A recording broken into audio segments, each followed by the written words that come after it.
All right, welcome to the Ohio State of Mind with your host, Josh Keatley. This is our very first episode. I'm excited to be here. I'm excited that our boy Ronnie invited us on here. He gave me the hookup for this. I'm very excited. My very first guest, my very first person on here, a dear friend, a friend I've had for such a long time, Donovan. We've been through so much together, dude. We've been through breakups and podcasts. You know, just so much, dude. So much, dude. But I'm happy that you're here with me. You're my first guest, bro. How you doing? I'm good, man. I'm happy to be back on. I haven't been done a podcast in a little while now. So I got 2 this week. Got a draft one, got yours. So I'm excited. It gets me prepped up for the week. First one. You think you're ready for that? Because for everybody that doesn't know, I messaged Donovan today, like 3 hours before the podcast, and I said, dude, can you talk some Ohio State football? And of course, Donovan, the absolute professional. Donovan, for those that don't know too, Donovan has elite experience when it comes to recruiting rankings. He's worked with even this past season he worked with an FCS school in the recruiting department, so he knows what he's talking about. But are you up to date on the current Ohio State roster and the current recruiting rankings, Yeah, I'm up to date on Ohio State's roster. If it would have been for sure another team, maybe not so much, but I mean Ohio State's just a blue blood program. So okay. I always try to keep up. And all their guys are 4 or 5 stars. I've already known about most of their guys. Most of them. Yeah. From high school, you know what I mean? So because I was actually it was funny. I was watching an old game, St. John Bosco, and Court Williams, who's a player I'll probably talk about, was in that game. You know what I mean? So I was watching the old Bosco game from like 2019 or something. But we'll dive into Court Williams. That's one of my favorites. I got to talk to him a couple times, and I really like him. But yeah, we'll dive in. We'll dive into all that. But I want to give you kind of a glimpse. Spring game, right? You're at the spring game, right? Yeah. I kind of want to give you guys a glimpse. Again, my name is Josh Keatley. I when I'm not here, I'm writing for Buckeyes Wire, a part of the USA Today network. We're gonna talk about Ohio State football. Strict. Maybe we'll do a little bit of basketball when the time comes. I don't know a whole lot about basketball, though, full transparency. So we're going to probably stick with football. But that's what we're going to be about. We're going to do this, probably once a week, probably make it 45 minutes or so, and just try to give you the lowdown, try to do the recent news and maybe, a top 10 list here or there or some drafts and whatnot. But I was at the spring game. It's hard to kind of gauge what's going on with those. I was excited to see the new defense. It definitely was different. You saw the defensive ends dropping back into coverage a little bit more. You saw the linebackers be a little bit more active, but they didn't blitz. I didn't really see a whole lot of fancy stuff. Even in the press conference, the new defense coordinator Jim Knowles even mentioned, "Hey, we had to keep it vanilla." So that was a little disappointing. But what do you expect? It's a spring game, right? Yeah, that's true. I mean, you're not going to see. I watched a little bit of Ohio State and then watched Georgia, so it's kind of the same thing for Georgia, same thing. But yeah. I mean, it was intense though, right?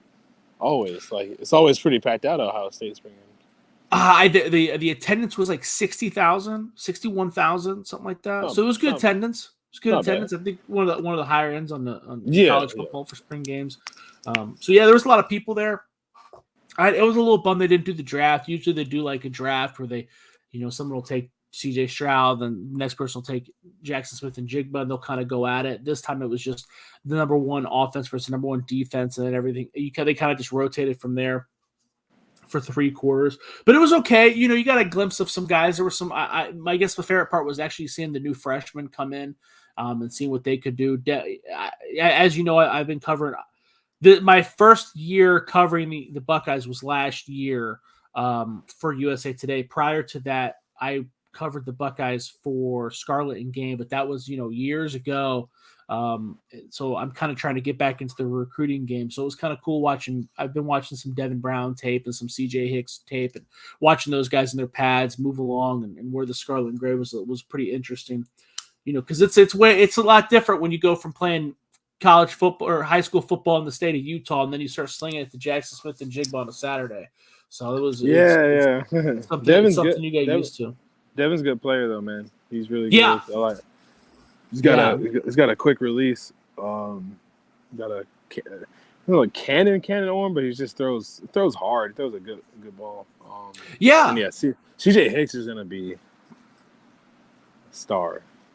Yeah, so CJ Hicks. It's funny you bring that up. I've been trying, like I said, to dive into more recruiting stuff and been watching more tape. I watched CJ Hicks tape. I wrote an article about him a couple weeks ago. I compared him to Pete Werner. He's a guy that's really athletic. I think Pete Werner's. It's people think that that's an insult. But Pete Werner is probably one of the more underrated linebackers in Ohio State history. I mean, obviously he was almost a Pro Bowler this past year for the Saints as a rookie. So he was obviously very good. I think that people downplay how successful he was because the linebackers were so poor while he played at Ohio State. But he was tasked with doing a lot of stuff. He was constantly in coverage. He was guarding Pat Fryermuth man on man. When they were playing Penn State, he was a 3-year starter, all Big Ten, the guy who was drafted in the 3rd round. So that's not a bad comparison at all. Do I see CJ Hicks being a 1st-round pick? I don't know. I know he's a 5-star recruit. I know a lot of people see that. It's kind of hard to gauge with those linebackers because he's the biggest, fastest dude on the field. You know what I mean? And he's playing it's hard to kind of see that when you're watching high school football. You know what I mean? Yeah, no, I totally understand. I get that. I think he's got to do a lot of those things that make you elite, like, your technique, your block shedding. Like he didn't shed any blocks when he was in high school, right? He just ran by people because he was faster than everybody. So it's like those are things that I can't predict the future. You have to assume that he's going to gain those skills, but if he doesn't, he might not be an All-American like everybody thinks. You know what I mean? Right. Yeah, we'll have to see. I don't think he's going to start day one, but he might. You don't think so? Well, I don't know. He probably will. He'll probably play a lot. I don't know if he'll start, but he might. I don't know if he starts day one. Who do y'all play opening week? Notre Dame. I think you're right. I think you're right. I think they're probably going to go with some guy with more experience. Early. Yeah, but maybe, I do think he's in the upper echelon of athleticism for what they have in that core. So I think you kind of got to play him. He'll win. Yeah, he'll win out of the battle. Sorts of maybe a few games in, but maybe by the time Big Ten play starts. Yeah, I didn't know Notre Dame. What is it? Where's that game being played? Columbus. It's in Columbus. Okay. Yeah. Okay. Yeah, so we'll see. That'd be an interesting game. Yeah. Oh yeah. I think Ohio State's favored by 13 right now. So it's a lot. Yes, it is. But I would. That's about right. I would say 10, 12, 13. Yeah. I know, right? Right now, if you had to put money on it, you'd probably lean Ohio State with all the firepower that they're returning. You know what I mean? Yeah, Notre Dame just lost a lot too. I mean, the last 2 years Notre Dame's lost a lot. And yep. I don't know who's starting at quarterback for Notre Dame this year either. So I don't either. I don't know who's starting at quarterback. I don't know who their running back is going to be because they let Kyron Williams is gone too. Yeah, so, they lost. They got some good players on defense. Always, the O-line's always solid too. But they lose Kyle Hamilton too. Yeah, that's huge, man. Yeah, top 10. Well, I say top 10 pick. I guess he might not be a top 10 pick anymore. But I don't know why people are saying that. He's probably. I think he's gonna be a top 10 pick. Yeah. But I dove into some Devin Brown tape as well. He was a dude I watched. I got really excited when I watched him. Like I said, the CJ Hicks thing, I tried not to get too excited about because I didn't. You know what I mean? I tried to temper my expectations. But Devin Brown, dude, I mean, he has an arm, bro. He's super accurate. He kind of overthrew some balls during the spring game, but I think a lot of that's nerves. Plus, it was kind of a windy day. But when he was comfortable and in his high school games, I mean, dude, he was throwing dimes, bro. And he's not – I think a lot of people saw how athletic he can be.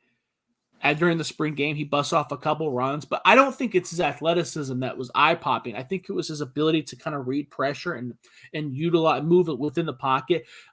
In my most recent article, I compared him to Dwayne Haskins, dude, because he's just like Dwayne Haskins had that too. He wasn't really a runner. He was just really good at feeling the pressure and getting yards when he had to, but he could just hit every great blade of grass on the field, dude. I like Devin Brown, dude. I think that guy has first-round potential. I think that he could be a star. I think so too. It's going to be, obviously next year when he gets a chance to start. And he's got to be a 5-star in Kyle McCord too. Yeah, and I'm sure Ohio State's got another guy coming in next year or something. So I don't know. Yeah, they got some of their offers out there. It'll be tough. I mean, it's always tough, man. I mean, just had Quinn Ewers leave and go to Texas, so which you and I talked about. You and I both saw that coming a mile away. Despite what everybody thinks about him staying and wanting to fight it out, no, you can't make $3 million, $4 million, and want to sit the bench. It's just not how it works. Nah, he's back home. That's where he should have won in the first place. Remember, I said he has a. Yeah, I didn't interview Quinn Ewers, but someone from Student Union Sports did, and he had a Texas flag in the back, and it was just funny because like this is when he was committed to Texas first, and then Ohio State, and then he went back. So he's always been Texas kid. But yeah, we talked about that. But yeah, I mean, Devin Brown's dope though. He's good, man. I watched him and Jackson Dart play each other in high school. You know what I mean? So they're both good. I like Jackson Dart as well. He's at Ole Miss now. He transferred from USC. Yeah. But I mean, Devin Brown is amazing though, dude. He's all Gatorade Player of the Year in the state of Utah. State of Utah, yeah, because it was Jackson Dart the year before, Well, let's go ahead and let's dive in some news. Obviously, the big news is former cornerback, Ohio State cornerback Sevyn Banks has transferred. He announced he's transferred to LSU.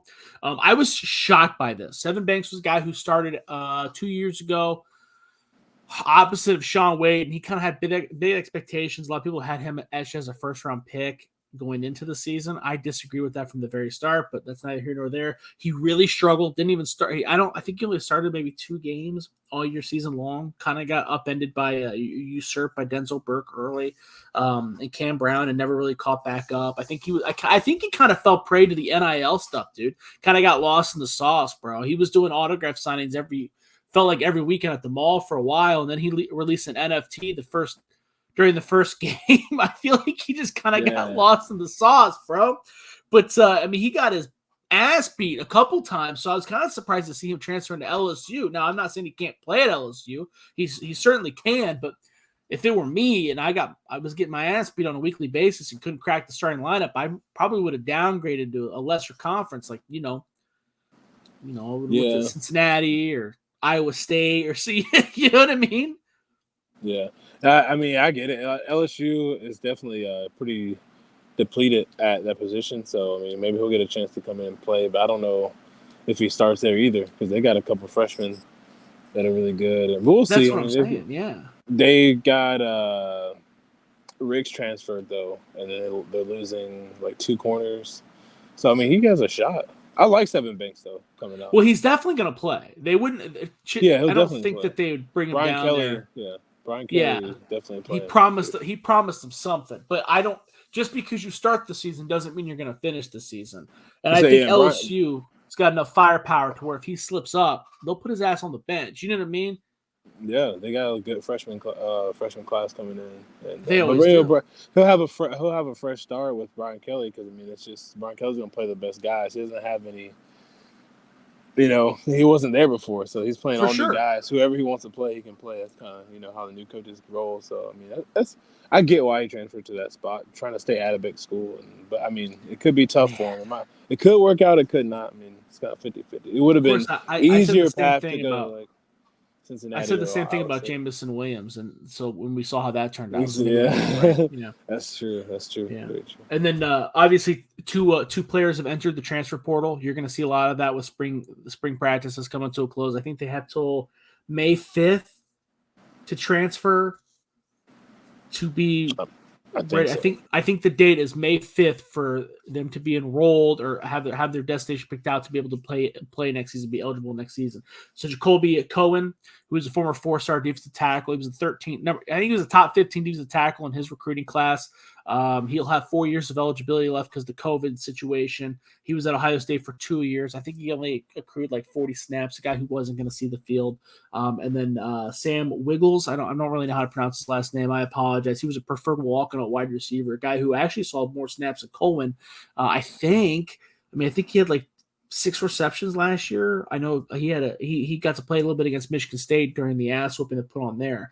So those guys will be entering the transfer portal. Ohio State's had a lot of guys leave, but that's the nature of the beast now. I don't think it's an indication of the program or anything. I think it's probably, honestly, a good thing. It's a good sign if those guys aren't going to see the field and they're making it very clear. It's weird how college football has transformed into a little bit of free agency. You know what I mean? Yeah, it's different. a lot different than even 5-6 years ago when the portal was, or not portal, but transferring was, sit a year out, do this, do that. Yeah. Now it's just transferring every second. There's a new I can't even keep up with them anymore, man. It's hard. It's hard. It is hard. Well, shit. The USC kicker Parker Lewis was at the shoe Saturday. He was visiting Ohio State. The USC kicker. I'm like, I didn't even know mean, you got guys in the transfer portal visiting schools during their spring games, like game day visits. They're rolling in all these 5-star recruits. I think they're like 24 recruits there, and then all of a sudden the kicker from USC, and I'm like, oh, that's weird. Yeah, it's crazy, man. It's changed a lot for sure. Yeah. Which he would be a big get. I wrote an article up about a month ago or so, rating the top kickers in the transfer portal. He was number 2. He started for USC last year. I think he only missed like 2 field goals, so that would be a good get. I know a lot of people are concerned about Noah Ruggles. Noah Ruggles he took the semester off. Ryan Day said he's gonna be back for the spring, so I wouldn't be concerned there. I know I'm not. But let's rock and roll, dude. I thought today we'd do a little bit of an exercise. I ranked out my top 10 most important Buckeyes for the upcoming season. Do you have your list, or do you want to just want to critique mine, or how you want to do it? You got your list too? Yeah, I made a list on the way. Okay, perfect. Do you want to just go back and forth 1-1? Yeah, we can do that. I mean, one is pretty. I think one is CJ Stroud. I mean, obviously, right? Like, I don't have CJ Stroud as my number 1 guy. Oh, really? Okay, I thought that was like kind of just a gimme. So I feel like I have CJ Stroud number 2. Okay. Cool. I have Jackson Smith and Jigba number 1. Okay, that's fair. Where do you have Jackson Smith and Jigba on your list? He's number 3. Really? So yeah. Travian Henderson. Really? Okay. So obviously the CJ Stroud thing, I feel like you're right. That is pretty self-explanatory. I mean, did you have anything else you want to add on CJ Stroud? I mean, he's one of the top 10 players of the draft, top 5 Heisman candidate. I mean, he's All-American. Every preseason magazine he'll be on. It's him and Bryce Young. Him and Bryce Young's world this year, man. So I think Phil Jurkovich is underrated too, but yeah. I think Phil Jurkovich is underrated. But I mean, just as far as like consensus, like guys coming back, I mean, they're gonna be on the front cover of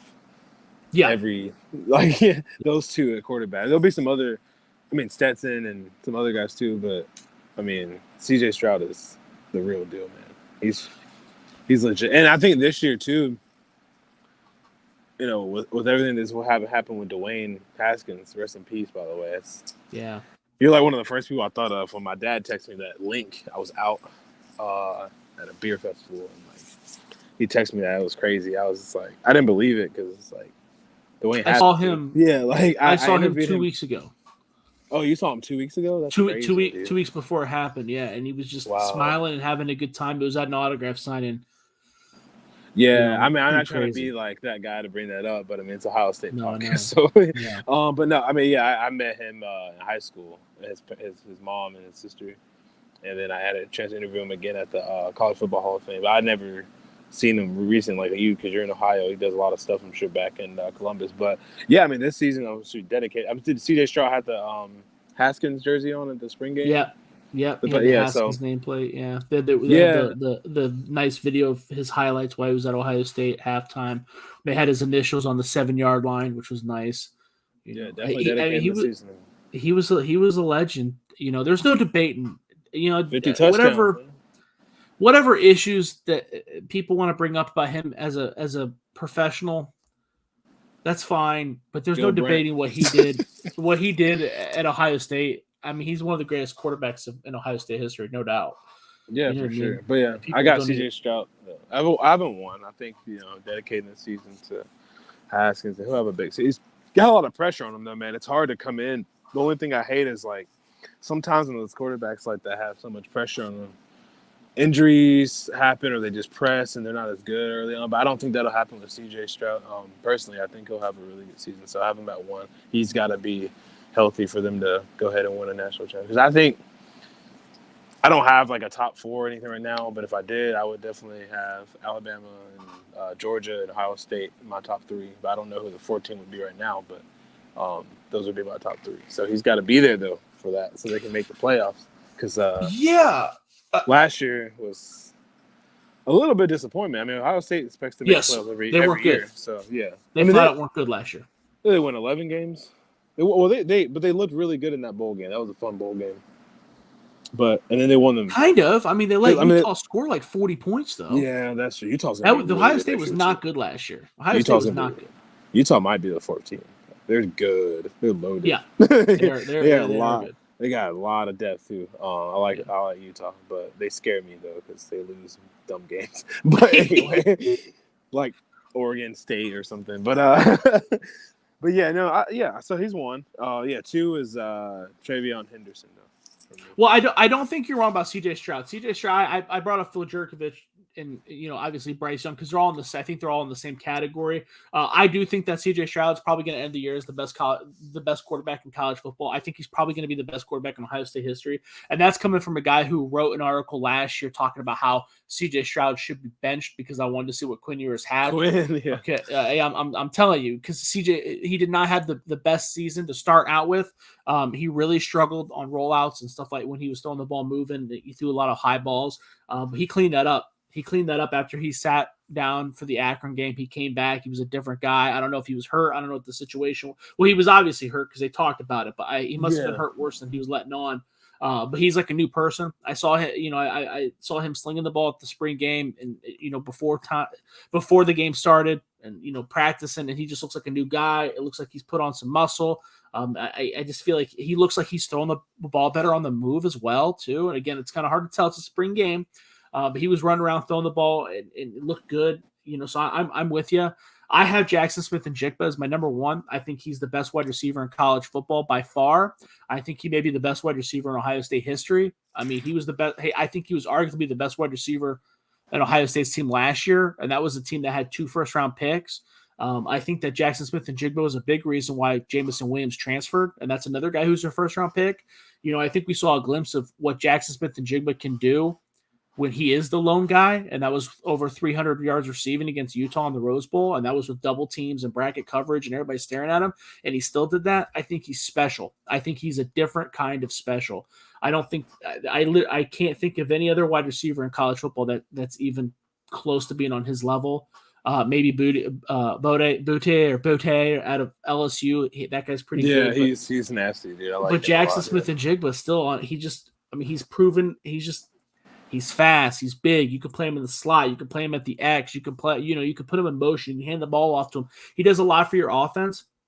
I have him number one because I feel like if C.J. Stroud went down and you were forced to play Kyle McCord was a 5-star quarterback. He when he slings the ball, you can tell. He's special too. Is he C.J. Stroud? No, but I think that the gap between C.J. Stroud and Kyle McCord is smaller than the gap between Jackson Smith-Njigba and I don't know who's your number 2 wide receiver. Julian Fleming, Emeka Egbuka is probably gonna be the number 2. Emeka Fleming and Harrison. Yeah. Marvin Harrison. Yeah, and Julian Fleming's a guy who's been dealing with a lot of injuries, didn't even play in the spring game. Emeka Egbuka is probably your number 2, and that's a guy who didn't see a lot of time last year, was just a freshman. Marvin Harrison Jr., another guy who's a true freshman last year. I mean, those guys are all talented. I think this is the best wide receiver core. I think this is probably the best wide receiver core in Ohio State history. I think it's even better than the one last year. And again, we had 2 first-round picks on that roster. I think at the end of the day, there's going to be a lot of guys from this unit because we're not even talking about Jaden Ballard, Keon Graves, who's a 4 or 5-star kid that they got that was in the Under Armour All-American game that's coming in. Cameron Babb when he's fully healthy. Scott Jr. I still view him as somewhat of a wide receiver. They got another 4-star wide receiver coming in as well. The name escapes me, but this group is just, and Marvin Harrison's special too. They're all special, but Jackson Smith-Njigba is just, he's right up there and one of the freakiest dudes I've ever seen. He just seems like he's got it all. So I feel like the gap also too, if CJ Stroud goes down, I feel like Jackson Smith-Njigba is a guy you can kind of rely on.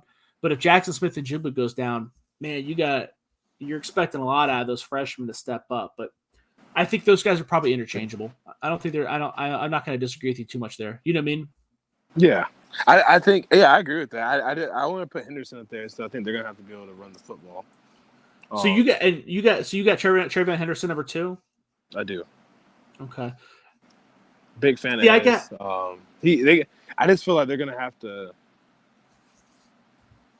now Big Ten, I think, getting through that, and like you said, Notre Dame, but they have to play. They're gonna have to play Alabama or Georgia. We know this. Yeah. One of those two, or some other team like that. I don't know if whoever, Iowa, Utah, or whoever the hell it'll be, but they're gonna have to run the ball, and they're gonna need to eat up clock and get some big splash plays in there, running the ball. So I think he's important. I think he's gonna have a big year too. Like he's kind of, I won't say he's underrated, but I feel like he undervalued. A lot of people not talking about him.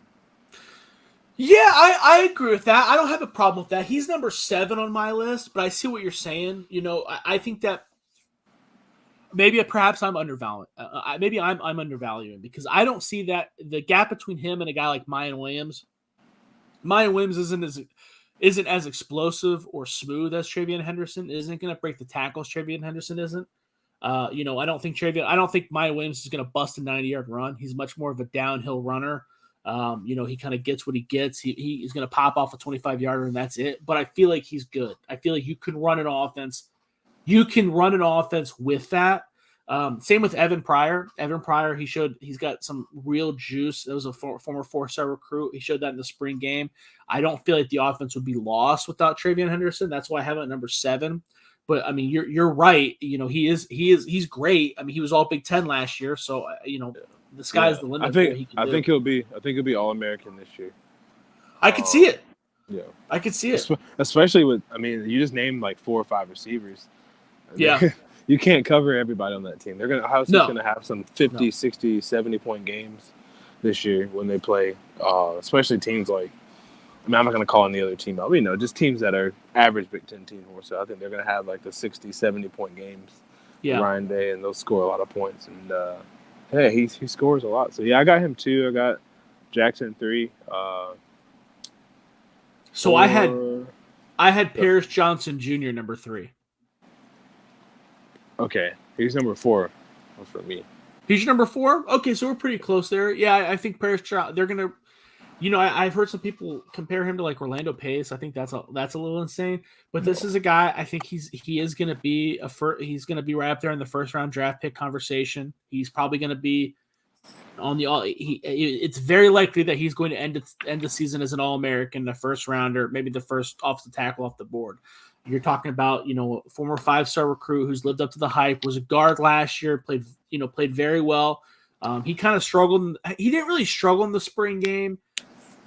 There were some notable highlights that Jack Sawyer had against him, but I think he's still trying to get his footing right. It's different when you're playing out in space at offensive tackle than you are at guard, but he's built for it. I have no doubts about that. I think that he's going to really, really shock the world and be something special this year. So we're not too far off. That was my number 3. So I have Jackson Smith-Njigba, CJ Stroud, Paris Johnson Jr. as my top 3. You had CJ Stroud, Jackson Smith-Njigba, and then Travian Henderson. Travian Henderson 2. No, Travian Henderson 2. I'm sorry. Yeah, and then Jackson. Is his first last name is Smith, and then it's Nick. Or is it Smith-Njigba? It's Smith. Okay, that's what I thought. I had it written down wrong. I think I have it wrong. I had Jackson Njigba Smith, but it's the opposite. Yeah, well, I have him 3rd, and then Paris Johnson Jr. 4th. And then I have Zach Harrison 4.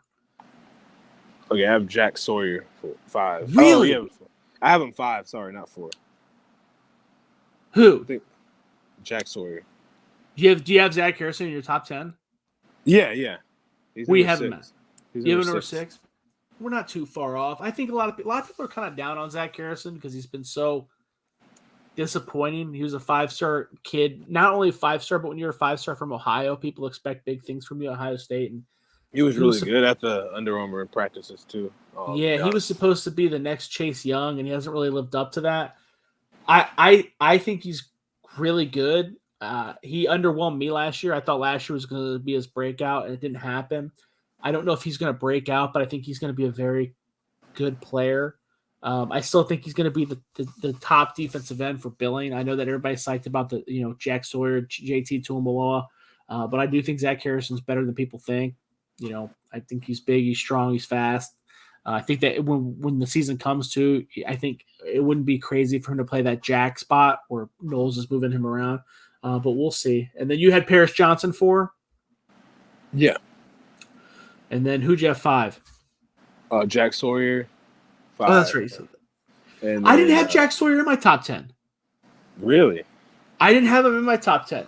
Big Zach Harrison was the only defensive lineman I had. big Jack Sawyer guy, man. He's kind of just, they're kind of together to me. Like, I could have had him at 6 and Zach at 5. I mean, either way, they both are important just to get that pass rush. There's a lot of good quarterbacks in that conference this year. So, do you have JT in your top 10? No. Because a lot of people are expecting JT to have a better season than Jack Sawyer. No, I didn't have him in my top 10. I got one of them. Okay, that's fair. He seems bigger and meaner when I have a lot of receivers because I think Ohio State. They're going to throw the ball. They're going to be the best passing offense in the. Them and USC probably be the best. USC's got a lot at receiver and quarterback with Caleb transferring, but those two teams would be the best passing offenses in the country. Like the top, like there might be some like Western Kentucky team or whatever that has like. No, I know what you mean. You know what I mean? Like the top-notch guys looking to be in the college football playoff. I mean, obviously, I think Bryce Jones is the best quarterback in the country, but I think they're going to run the ball a lot because their running backs are insane this year, especially getting that kid from Georgia Tech. Like they're gonna they got 3 guys that just and their O-line. I mean, their O-line's gonna be good too, but they lost a lot at receiver. But it's Alabama, so they'll be fine. I mean. I have 2 more receivers, in my top 10. But so Jack Sawyer was your number 5. Yeah. So I had Lathan Ransom at number 5. Okay, he's not in my top 10. So I don't think he's going to be in a lot of people's top 10. I mean, he's still hurt. He hasn't practiced in spring yet. I'm a big fan of him. I really think that once he's healthy and he's full go. It's gonna be nasty. I think he can do a lot of things in that back half. I think in Jim Knowles' creative defense, that's a guy you can move around, and he can be very devastating. I'm a big fan of Lathan Ransom, but that's kind of a flyer. I'm probably higher on him than most. Who you have at number 6? Zach Harrison. Oh, that's right. You said that. Okay. And then I got number 6. I got Noah Ruggles at number 6, the kicker. Kickers are important, man. He was, he was an All-American. He was an All-American last year, so I didn't know that. Well, yeah, it was like I don't think it was AP. I think it was like UPI or one of those, off-brand All-American lists. But he was an All-American. I think that having a good, reliable kicker is important. I think that by the time his career is over, he might be one of the greats. But yeah, that's my number 6. Who's your number 7? Let's see, who's number 7 for me? Denzel Burke. Okay, I like that. I got him at number 10. Yeah, Denzel Burke. I like him a lot too. For next year, obviously, like I think he'll be like a top 40 pick. I don't want to say first rounders yet. I don't want to call everybody a first rounder. Well, he's gonna be a true sophomore this year. So next year, like be 2024 draft, I guess. Yeah, he should be a first rounder. If you start 3 years at Ohio State as the number 1 corner. You should be a first-round pick because he's not just He's not the second corner. He's the number 1 corner. He was the number 1 corner last year. He was all Big Ten. He'll be the number 1 corner again this year. I mean, he locked up guys like Jahan Dotson, David Bell. I mean, the dude was good. And you're talking about a guy who was he a 4-star or a 3-star? He was a 4-star. Yeah, but he wasn't even a cornerback. He was like they didn't know what he was going to play, and then he kind of threw him in that position because Seven Banks wasn't who we thought he was going to be. And he played great. I got him at number 10 as well. Yeah, I have him a little lower because I think that some of those corners are going to develop. I like Jordan Hancock. I like Cameron Brown. I think that some of those guys are going to develop into being better than they were last year. But Denzel Burke, there's definitely a little bit of a gap there. So I feel you there. You said that was your number 7, right? Yeah, that was number 7. I have Travian Henderson as my number 7. We already kind of talked about that. I guess I feel that the running back gap is smaller than you do, which makes sense. It's a good. You have a good argument as well. And then who's your number 8? Court Williams, the 2nd. Wow, he's your number 8? Yeah. Whoa, dude, that's a guy who didn't even have a position last year, pretty much. I think he's gonna find his way this year. A strong safety, or I don't know if Ohio State has like the spur linebacker role or whatever, but yeah, they have that like in the box rover safety. Rover, yeah. I think he'll find his way on the field this year. He's just a player, man. Like you put him Big kid too. He's huge. You see that neck on him? Yeah, dude. Yeah, I got to talk to him for a few moments a couple weeks ago at the mall, and really? He's a big boy, and I was a big fan of him coming out of high school too. I was too. Big fan. Big heavy hitter. You. He needs to play more. I don't know where. I don't know where he needs to play, but he needs to play more for sure. I feel like he's important to that team. I feel like he can get some turnovers. That's what he really was at Bosco, was like a turnover guy. Like he always just found a way. Now he even there, gave up some big plays sometime because he's not good in coverage, really. Not great in coverage. I'm not gonna say he's not good, but he can hit the hell out of you for one, and then just getting fumbles and interceptions and just being at the right place at the right time. And it seems like he's a pretty big leader. I don't know about this locker room, but it seems like he has the traits and leadership skills I know he had from high school. So he's a good locker room guy. But yeah, I have him at 8. I know that was a little high, but no, I like that. Because that's more of a predictive thing. I think that you might be onto something, dude. Court Williams is one of those guys that at the end of the year, I think we could be sitting here.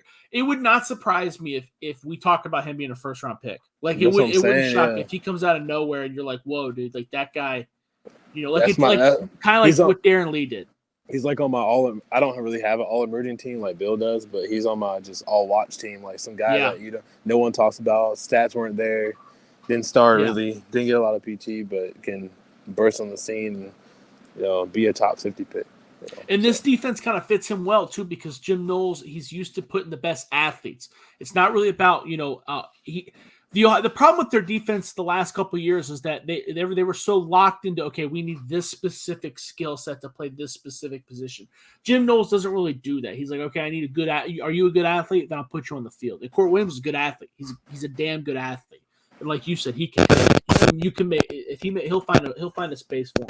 So I'm with you. I'm with you there. But it's funny you have him at 8 because at number 8 I have another safety and Ronnie Rocket Hickman, who's the leading tackle last year. Which you would think that I'd have him as my number 1 safety on this list, but I do not, because that's how big of the expectation I have for Latham Ransom. But Ronnie Hickman is a badass.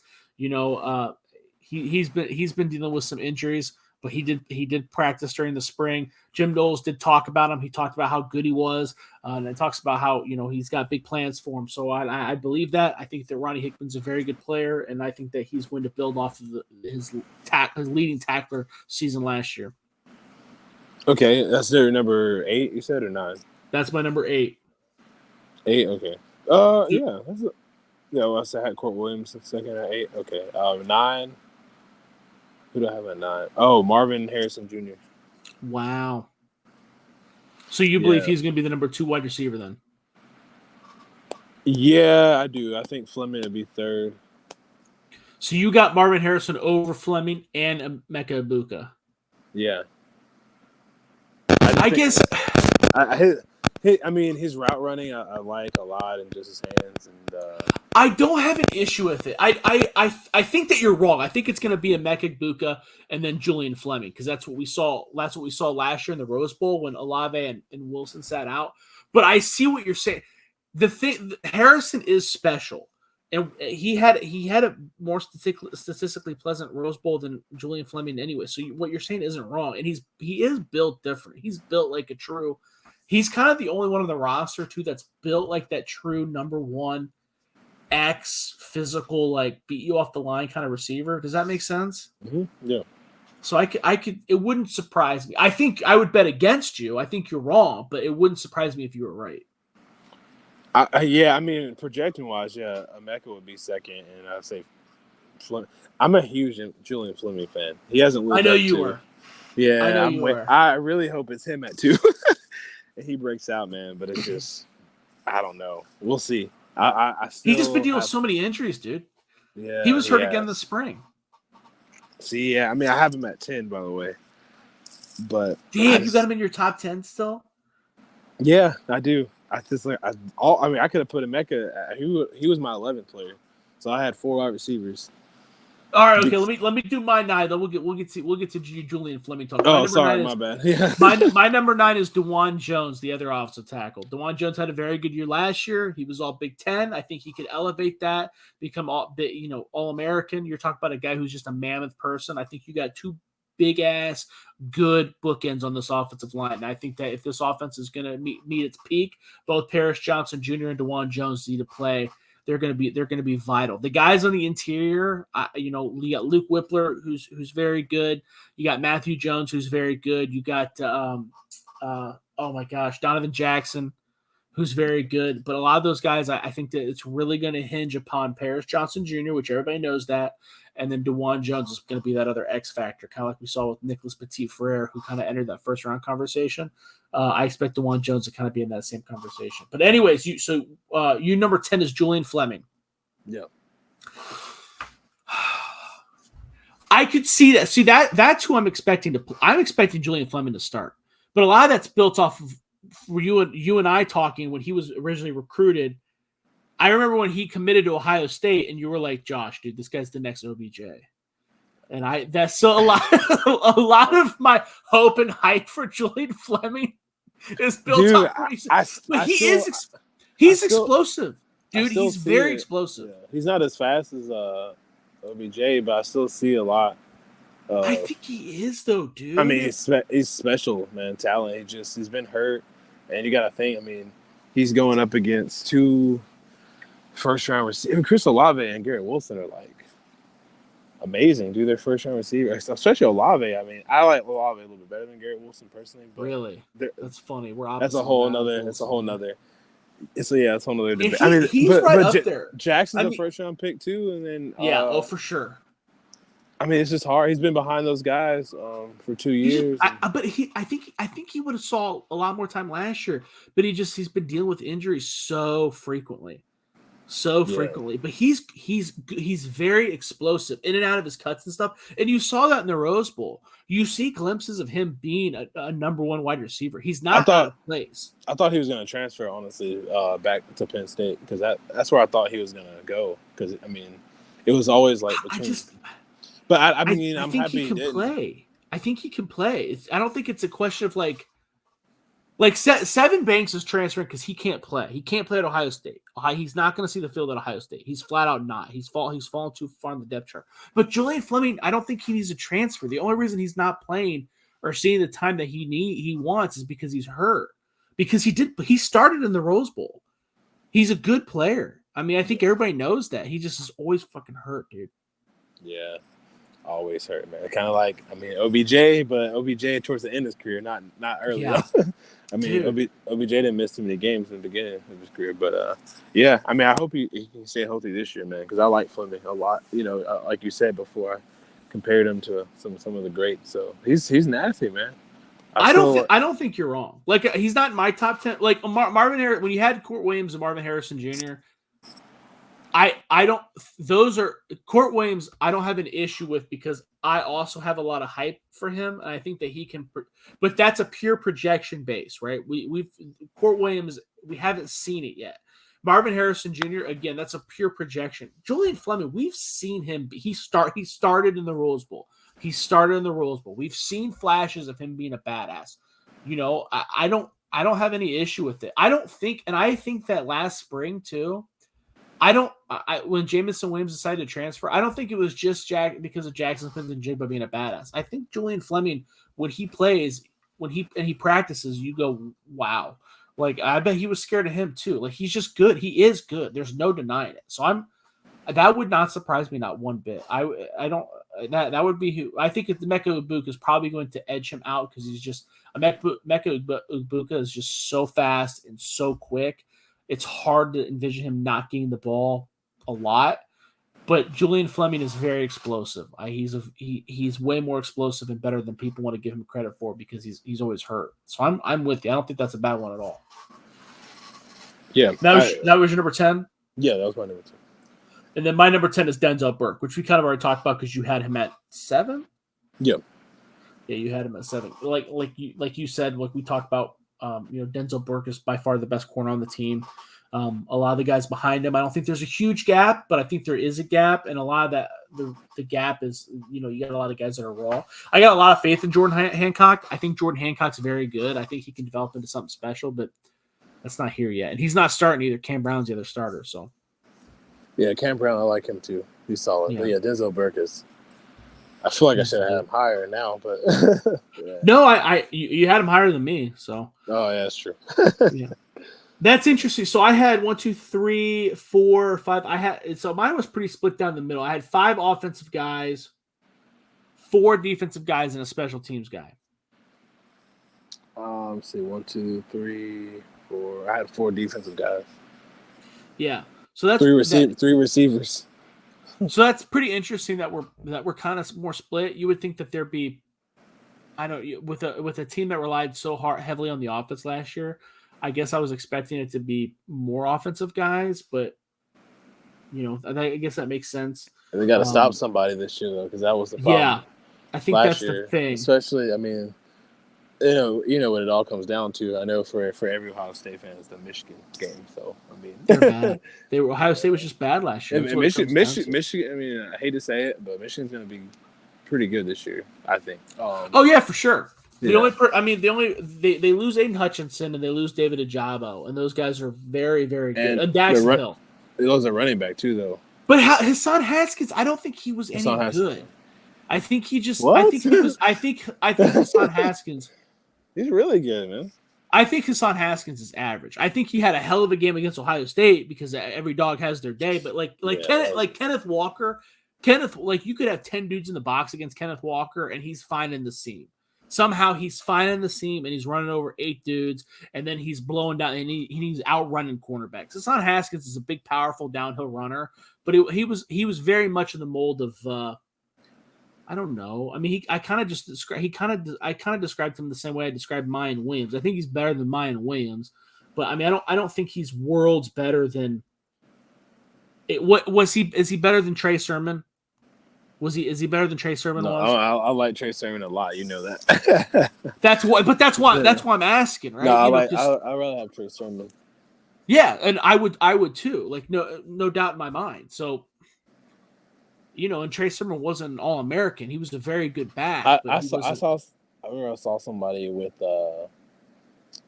Hassan Haskins the first round grade, and I was like, all right, no way, dude. Chill out. Yeah, because he's not like quit. He just that. I mean, I can't picture that dude running for 1,000 yards every year, 1,500. I mean, if you only watched Haskins against Ohio State, yeah, 100% first round back, 100% first round running back.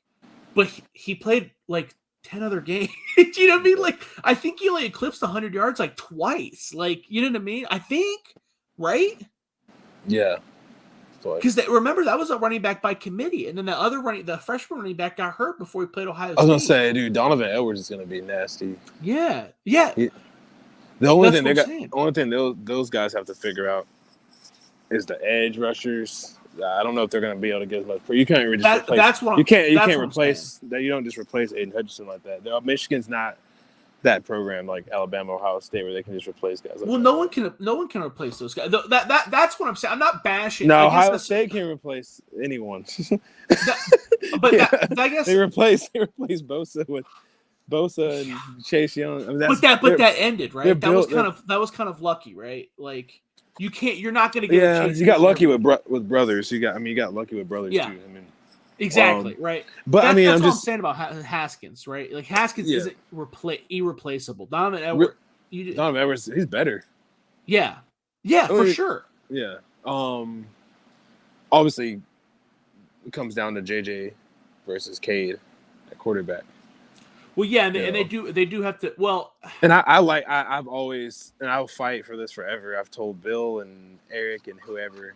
Eric kind of agrees with me. J.D. McCarthy should be the starting quarterback, but I get why he went with Cade. I don't think they would have made the college football playoff with J.J. last year, but I think you saw what Cade is, dude. That's Cade McNamara. He's not gonna be. He's a really good game manager. J.D. McCarthy is like special, dude. But he's gonna turn the ball over. He's gonna have some knucklehead plays, but you're gonna have to live with that sometimes if you want to, because they're not gonna make it with Cade McNamara, dude. I think if Ronnie Bell was healthy, they could have made it with McNamara. I think that they could have been a different team because Ronnie Bell was nasty. I think if Ronnie Bell was healthy the whole year, we wouldn't be talking about Hassan Haskins against Ohio State. Ronnie Bell's good. I just don't think he's changing the game. Dude, He was insane. I mean, they're not gonna beat. They weren't beating Georgia with Ronnie Bell. Dude, they weren't beating Georgia, but they weren't. They didn't look like they didn't belong on the field with them. Like it looked like Ohio State would have had a better chance versus those teams.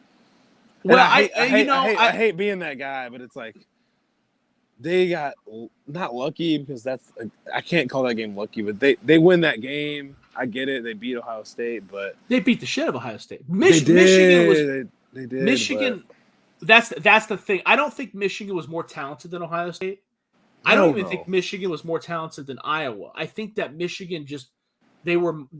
First of all, I think Aiden Hutchinson's a freak. I think David Ajabu's a freak. I think Daxton Hill is really good, right? So with Hutchinson and Ajabu, you can do a lot of goddamn damage, and I think that those guys they were hyped.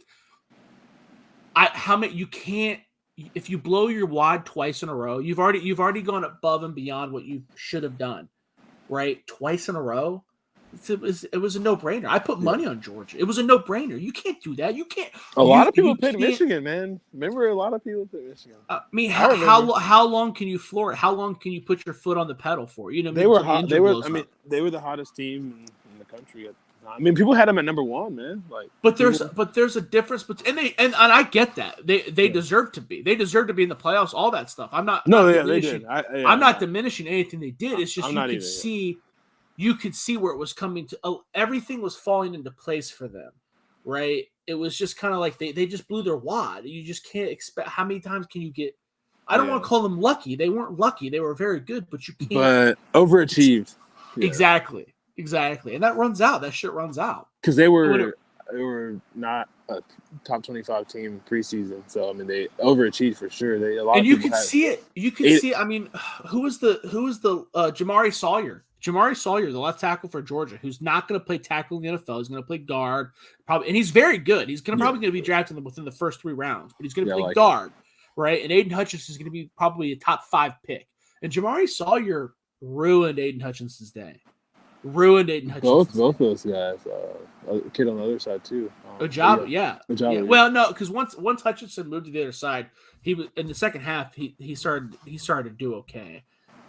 David Ajabu did nothing the entire game, but Hutchinson, once they moved him off of Sawyer, he started to do well. But come on, Hutchinson's better than Sawyer. He just blew his wad. You can't run that hot for that long. It doesn't happen. You know what I mean? And that's the difference. They just weren't. They didn't have the depth either. You know what I mean? They did that, and like I said, Cade. I like Cade. I've always liked Cade, man. Coming out of high school, I like Cade, but it's just Cade is Cade to me. Like he's gonna be what he is. Like he's not. Oh yeah, he's tapped out. He's reached the ceiling, for sure. Because it was just, I don't know, man. Maybe but it's not a bad ceiling. It's not a bad ceiling. He's way good. Better than it's better than Shea Patterson. He's like Cade would probably be like a 5th, 6th round pick next year or something. If he starts, he might not start. He might even be there. The thing about it though, I mean, JJ McCarthy doesn't start, he's leaving, dude. So I mean, he's not gonna stay for that. He's a 5-star quarterback. Like you know what I mean? He's not gonna stay. It'll be interesting. He's not gonna stay. He's gonna leave. I would go with JJ McCarthy, dude. As long as he don't be throwing no crazy sidearm jumping up and down. But that's the thing. Yeah, that's what you miss with McCarthy is that he does what he wants. And he's fast. He's a lot more athletic than I thought he was too. In that Georgia game, he when they put him in, they had to run some RPO. Yeah. He reminds me of Colin Kaepernick, kind of. I know he kind of reminds me of him. Really? I don't know. I haven't seen enough of him. He's not. I just know that he gets wild with it sometimes. I feel like Colin got a little wild too, though. But Harbaugh changed that, so that's what I'm. Well, I don't know because in college, Kaepernick. He ran that goofy offense, that pistol offense. Chris Alt, yeah. But, we'll see. Yeah, it'll be interesting. I don't think that's going to happen. I don't think that Michigan's going to have a season like that again. Aiden Hutchinson and David Ajabu were just like... Yeah, they'll go back to... Those guys were good. Aiden Ford. And Hassan Haskins he had his day, dude. Sometimes dudes just get, I don't want to call him lucky, but sometimes everything goes right. Sometimes everything falls into place, dude. And Hassan Haskins just had one of those days. And Ohio State was bad. Ohio State was not good. They just weren't good last year. They flat out weren't good. I mean, I'm not gonna say they won the Rose Bowl, man. Like I know they weren't good. That defense was bad. The linebackers they finished 4. They were bad. They shouldn't have. They shouldn't have been. I don't know why they were ranked so high. People were people still had them in the playoffs after they were trying to get them in. I remember. Don't know why. They were like, oh, if Michigan or all these scenarios, this blah blah loses. Who was it, Notre Dame? Yeah, dude, because Notre Dame got in at 4. Yeah. I don't know why. People were talking about like, oh, if the playoffs were expanded, Ohio State would get in. Dude, even if the playoffs were expanded, I still wouldn't have put Ohio State. I would have put Ohio State in over Notre Dame, dude. I wouldn't have. Wait, no, it was Cincinnati. I wouldn't have put them in over Iowa. It was Cincinnati, not Notre Dame. Notre Dame was 5th, and Ohio State was 6th. Yeah, and they should have been lower. Yeah, that's Ohio State was not good. Ohio State would have got destroyed by anybody. You think Cincinnati would have beat? That would have been a good game. Do I think Cincinnati would have beat Ohio State? I just want to say Sophomore versus Jackson Smith. I guess I should rephrase that. I don't think Ohio State. I don't think it's a guarantee that Ohio State would get beat by anybody. I think that they can hang with Alabama, they can hang with Georgia, they can hang with any of those teams. But when Ohio State is bad, they're really bad. They could lose to all those teams by 40 points. They might beat Cincinnati by 40 points, but they also might lose to Cincinnati by 21 points because you could see Desmond Ridder throwing it to Alec Pierce and Ford having a good day and just everything coming into place because of Ohio State's defense. They had days where they couldn't stop anybody. They just flat out did. So if your offense was able to pick up anything and just roll with it, the defense wasn't making adjustments. They just weren't good. So if that's another thing too. If Ohio State's offense was great last year, but they had to score every goddamn drive, every drive. So I think that they would have probably handled Georgia better than Michigan would have, but that maybe not. just maybe the way not. I think the way they were built would have been a harder game for Georgia. Just I knew that game was going to be like that, just because I was like, man, Michigan. They're not. Georgia don't throw the ball that much, so all that pass rush stuff is irrelevant, man. When they're running the ball with James Cook and Zeus White and Stetson's throwing like one pass every like 7 runs, you know what I mean? So it's like he played so good in that game too. Like Michigan, I think Harbaugh's a really good coach. I think he's one of the better coaches in college football, despite what people say. But I think he tries to get too cute, and I think that they're in general that team tries to get too cute. I mean, they had Hutchinson out in like a wide 9, and it was like, dude, what are you doing? Like he's not. You can do that with Kayvon Thibodeau because that dude's explosive as hell. But dude, don't put Hutchinson out at a wide 9 against Georgia. What are you doing? Like I think really he saw. It was strange. I think he saw some of. Georgia didn't really have many flaws last year. I mean, they blew out almost everybody, but some of the struggles they did have, I think he kind of tried to take that tape from the Auburn game. If you kind of watch what they did, but you don't have. That's not you. Stick to you. You know what I mean? I see what you're saying. That's what I'm saying. Not only am I saying, and it's not just a stick to you thing. It's your defense. Michigan had one of the best defensive lines in college football. They had one of the best defensive lines in college football, and Georgia's offensive line was very average. It was very average. You could have exploited that, and you put these guys. You had them in weird. You started out doing weird shit. It wasn't like. I could understand if you were trying to overcompensate for something. Like, let's say you're trying, like Georgia had a really good defensive line too, right? So like maybe you're trying to like play the best, yeah. Yeah, so like maybe if you're Michigan, you're like, oh, we're gonna play with 2 tight ends and just go jumbo package. Okay, that's not something you do, but I can see why you tried to do it, right? What the shit that they tried to do with their defense was weird. There was no reason for it. It wasn't like Georgia. You know what I mean? Like it didn't make any sense. It was like they were making adjustments for no fucking reason. Despite they're cutting off their nose despite their face was just really strange. I don't know. It was just very odd. But yeah. I think that's another thing to watch out for with Michigan too is their offensive coordinator leaving. Josh Gaddis, yeah. Yeah, dude. I think Harbaugh's a good coach, but I think Josh Gaddis is great, man. I like Josh Gaddis. He's a really good recruiter for one. I don't even know who got him. Where did he go? Miami. Oh yeah, because I know Eric was raving about that. Yeah, Miami's got a really good staff together. Yeah, dude. Their recruiting coordinators are insane, dude. For Miami, yeah, that's gonna be fun. But yeah, it'll hurt Michigan for sure. Losing Gaddis and they lost their strength and conditioning coach too. I know people don't care about that, but that's a pretty big deal. It can be. Yeah, lost their linebacker coach. It's very odd. And you know the Hutchinson. Because Harbaugh almost left though. I mean that's why he was doing an interview with the Dolphins. He's just a weird dude, bro. I mean I thought he was going to leave the Dolphins because him and Stephen Ross have that Michigan connection. You know what I mean, the owner of the Dolphins, but. Harbaugh's a good coach. He's just a weird guy. He's just a weird guy, and he does weird stuff, dude. I don't understand. Yeah, I don't know why he even took that interview. He said he knew he wasn't going to ever take the job. I was like, well, why would you even do that then? I guess he was trying to, like I said, Stephen Ross, that kind of. But why? I feel like Stephen Ross is hurting his alma mater doing that. I think that he wanted to leave. I think that he was ready to leave Michigan. But Stephen Ross went a different direction. I think he's a fucking weirdo. I think Harbaugh's a weirdo. And he went in the interview and he acted like a weirdo. But that's how he is. I thought he turned the job down, or was it he didn't get hired? No way. I thought he wanted to come back to Michigan. That rumor floated out there, but why would you interview for a job that you didn't want? It doesn't make any sense. Well, they were saying because, like I said, Stephen Ross, but I was just like, but then he pissed off his own players. He pissed off his own coach. That's why Gaddis left. Yeah, Gaddis was like, if you don't want to be here, I don't want to fucking be out here. Yeah, that was weird. I just don't. Yeah, it's just a weird thing, like I said, because of the owner relationship. Because he's the biggest donor for Michigan. So why would he interview somebody that he knew he wasn't? You know, I mean, that's what I'm saying, dude. Yeah. Michigan better enjoy it. Better enjoy that victory while they can, because it's done, dude. I think Harbaugh's a good coach. I'm not bashing Harbaugh, but he's too goddamn weird. He's too weird. He can't recruit top-level recruits because he's a weirdo. He can't keep coaches because he's a weirdo. He's too weird. He's had some top 10 classes though, man. Like top 10, yeah, but I don't think since he's been there, I don't think he's never beat Ohio State in recruiting, and I think he's only beat Penn State out once when that was the Rashawn Gary year. Yeah, that year. Well, they had Shea Patterson and Rashawn Gary. They're the top two players in the country. Well, Shea Patterson. Shea transferred from Ole Miss. That's right. Yeah. True.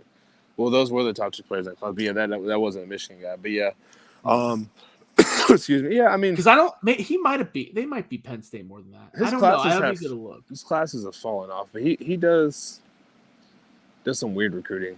He likes IMG. He likes IMG players a lot. I know that. He likes international players too. They've had some international guys that kind of go outside the box. He likes, his recruiting visits in like Australia and New Zealand. Yep. And I think he's a good coach. I really do. Ireland, remember the Ireland thing? That was who the hell? I'm like, why are you recruiting players in Ireland, bro? Like, why? Like, who cares? I get Australia. They've had like Daniel Falele, like a lot of those rugby guys, but like, why are you recruiting Ireland? Like, who the hell are you gonna find playing football? I don't know, dude. I do not know. He's outside the box for sure. Well, all right, we cracked the hour markets past midnight here. So let's go ahead. Let's close this down. This was the Ohio State of Mind, the very first episode. Please give us a like, listen, hit me up on Twitter at JoshKeatley16. Let us know what you want us to talk about moving forward. Again, we're gonna be moving forward talking Ohio State football. Check out my work at the Buckeyes Wire on USA Today. Donovan, tell the people what you're up to and where they can follow you. Yeah, follow me on Twitter at Don James Sports. The name remains the same. I got some stuff with Student Union Sports coming up. It's either going to be a 7-round mock draft or more than likely just the actually pretty sure, like almost for sure now, it won't be the 7-round mock draft. Sorry. It'll be the live draft. Nice. So Thursday night, Friday night, and then Saturday at like noon. All day, like literally all day, like 12 to 6 or something like that. So I think that'll be cool. We're doing that. We'll have more about it. Just follow me on Twitter at Don James Sports. Like I said, thank you. I apprate you, Josh, for letting me come on the show, man. It's been a while. So anytime, man. I'm kind of a Ohio State fan a little bit, I guess. So I think they're on TV so often. Everybody. Yeah, that's just one of the teams I keep up with, and I've always had a soft spot in my heart for. So except when they play USC with Matt Barkley. You know what? I like talking about college football with you too, especially because you got a much better recruiting eye than I. I really struggle watching high school football, so that'll be something we monitor moving forward. Don will be a part of the show. I'll be hitting him up often. Again, hit us up with any questions or anything you want, any topics you want us to touch on. But we are out of here.